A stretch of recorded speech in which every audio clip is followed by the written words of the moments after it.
আয় আল্লাহ, আমরা যারা হাত তুলেছি জানি না এখানে কারা ইয়াতীম, জীবনে আর বাবার চেহারা দেখবে না। কে যেন মা হারা অসহায়, মেহেরবানি করে মা বাবা মুরব্বীদের কবর জান্নাত বানায়া দেন। যারা বেঁচে আছেন হায়াত বাড়ায়া দেন, অসুস্থ যারা সুস্থতার নেয়ামত বাড়ায়া দেন।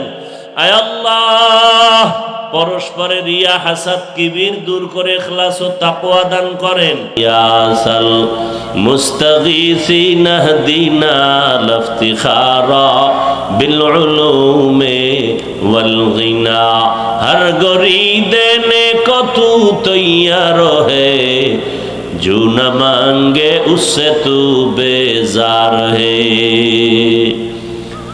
আল্লাহ তাআলা বলেন, বান্দা আমি তোমার দিকে কতটা আগ্রহী, কারণ আমার আলাদা ছেলে নাই, মেয়ে নাই, স্ত্রী নাই, কেউ নাই, আমি একা। ওয়াহদাহু লা, আমি আল্লাহ এক, আমি আল্লাহর আলাদা কোনো আপন কেউ নাই।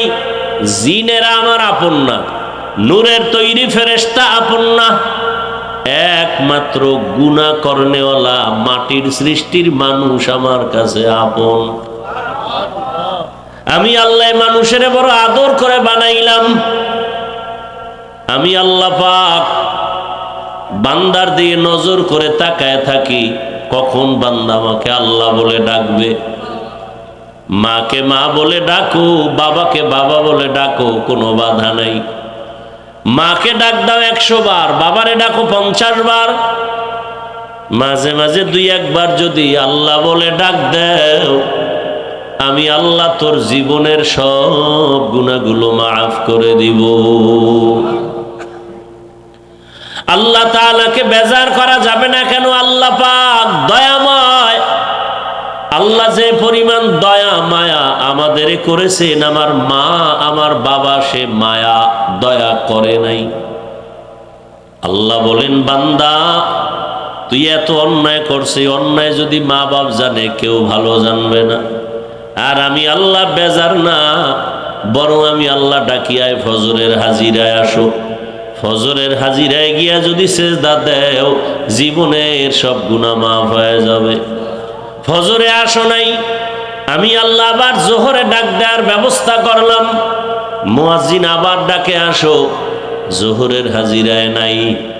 আবার তোমার উপরে বেজার না হইয়া আসরের হাজিরায় ডাকার ব্যবস্থা করলাম। আসরের হাজিরায়ও নাই, আমি আল্লাহ রাগ না করে আবার মাগরিবে ডাকার ব্যবস্থা করলাম। মাগরিবের হাজিরায়ও আসো নাই, আমি আল্লাহ রাগ না করে এশার সময় ডাকার ব্যবস্থা করলাম। এশার নামাজেও তুমি নাই। এখন আল্লাহ কয়, এবার কি আমি মুখ ফিরায় নিব? না, এবার আমি আল্লাহ নিজে রেডি, মুয়াজ্জিন বাদ, আমি নিজে তোমাকে ডাকতে আসতেছি। অতিও গভীর হয় রজনী যখন, নীরবে প্রভুর নাম জপিও তখন।